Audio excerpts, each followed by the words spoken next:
அனைவருக்கும் வணக்கம். நான் நந்தினி. கொடைக்கானல் மலை கிராமங்களில் கடந்த ஆண்டு நிலப்பிளவு லேண்ட் ஃபிஷர் ஏற்பட்டு மக்களுக்கு ஒரு பீதியை கிளப்பியிருந்தது. இப்போது மறுபடியும் அதே பிளவு ஏற்பட்டிருக்கு. கிளாவரை கிராமத்தில் 200 அடிக்கு நிலம் பிளந்திருக்கிறதுனால பொதுமக்கள் அதிர்ச்சி அடைஞ்சிருக்காங்க. இந்த நிலப்பிளவுக்கான காரணம் என்ன அப்படிங்கிறத ஆராயணும் அப்படின்னு சொல்லிட்டு அங்கே இருக்கக்கூடிய மலை கிராம மக்கள் கோரிக்கை வச்சுட்டு இருக்கிறாங்க. உண்மையிலேயே அங்கே என்ன நடக்குது அப்படிங்கிறத பற்றி நாம் இப்போ விரிவாக பார்க்கலாம்.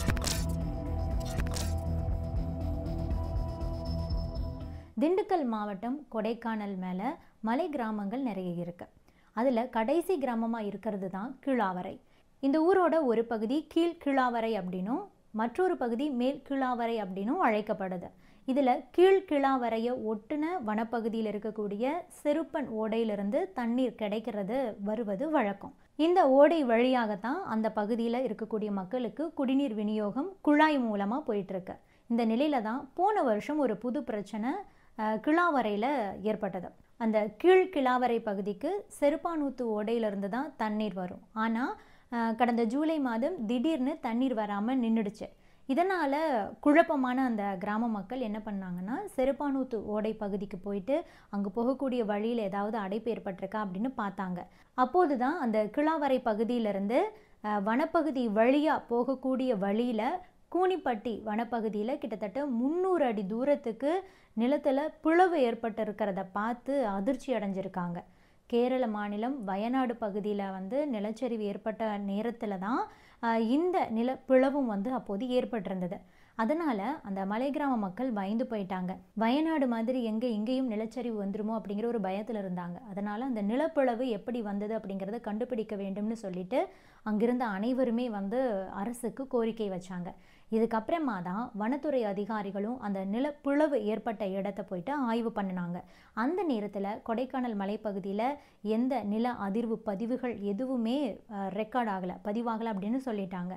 இருந்தாலும் இந்த நிலப்பிளவு ஏன் ஏற்பட்டது அப்படிங்கிற ஒரு பயம் அந்த மலை கிராம மக்கள்கிட்ட இருந்து நீங்கவே இல்லை.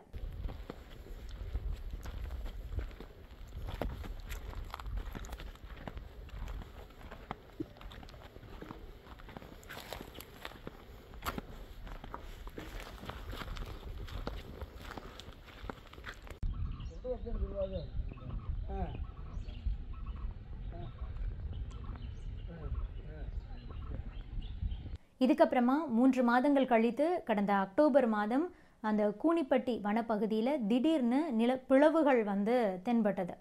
கொடைக்கானல்லிருந்து 45 கிலோமீட்டர் தொலைவில் இருக்கிறது தான் இந்த கூனிப்பட்டி. இதனால் புவியியல் மற்றும் வனத்துறையை சேர்ந்தவங்க நேர்லேயே போயிட்டு ஆய்வுகளை மேற்கொண்டாங்க. அப்போது தான் மண்ணுடைய தன்மை குறித்தும் ஆய்வு பண்ணினாங்க. இறுதியில் அந்த கூனிப்பட்டிக்கு பக்கத்தில் நீர்நிலையிலிருந்து தண்ணீர் அதிக அளவில் பூமிக்குள்ளே உட்புகுந்ததுனால இந்த பிளவு ஏற்பட்டிருக்கலாம் அப்படின்னும், இந்த நிலப்பிளவு பற்றி மக்கள் பயப்பட வேண்டாம் அப்படிங்கிற ஒரு அறிக்கையை வெளியிட்டாங்க.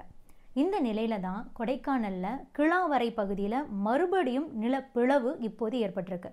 கொடைக்கானல் அந்த கிளாவரை கிராமத்தில் 200 அடிக்கு நிலம் பிளந்திருக்கிறதுனால பொதுமக்கள் ரொம்ப அதிர்ச்சியிலையும் கலக்கத்திலையும் இருக்காங்க.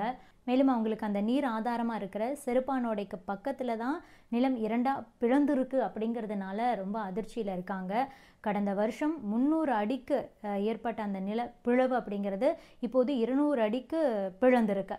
இதனால் கிளாவரை பகுதிக்கு போகக்கூடிய குடிநீர் அப்படியே தடைப்பட்டிருக்கு.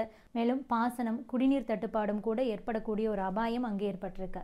நிலம் பிளந்து கிடக்கிறதுனால 30க்கும் மேற்பட்ட ராட்சத மரங்கள் அங்கு முறிந்து விழக்கூடிய ஒரு ஆபத்தும் கூட இருக்கு. அதனால் இந்த நிலப்பிளவு குறித்து உடனடியாக கண்காணிக்க வேண்டும்னு சொல்லிட்டு அங்கே இருக்கக்கூடிய பொதுமக்கள் கோரிக்கை வச்சிருக்காங்க. பொதுவாகவே இந்த மாதிரியான நிலப்பிளவுகள் எப்போது ஏற்படும்னா, எர்த்குவேக்ஸ் ஏற்படும் போது, வால்கானிக் ஆக்டிவிட்டி ஃபைன் பண்ணும்போது, கிரவுண்ட் வாட்டரோட வித்ட்ராவல் அதிகமாக இருக்கும்போது, அதாவது கிரவுண்ட் வாட்டர் அதிகமாக நம்ம எடுத்துக்கிட்டே இருக்கும்போது அங்கே மண் அரிப்பு ஏற்படுறது, அதுக்கப்புறம் அடியில் இருக்கக்கூடிய கற்கள் கரைஞ்சு போயிட்டு காலியான இடம் உருவாகுது. அப்படிங்கும் போதெல்லாம் இந்த மாதிரியான நிலப்பிளவுகள் ஏற்படும்.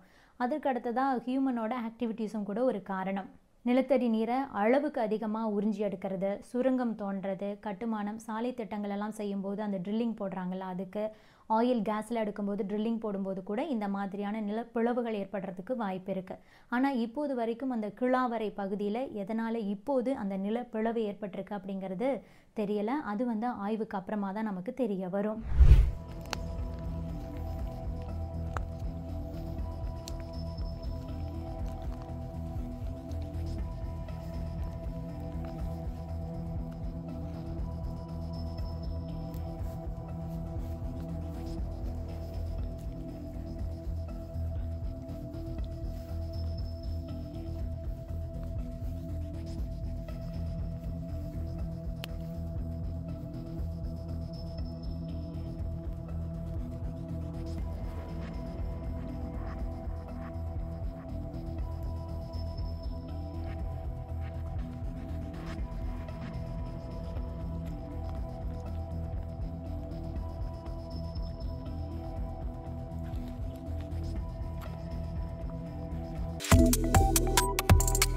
Subscribe to One India and never miss an update.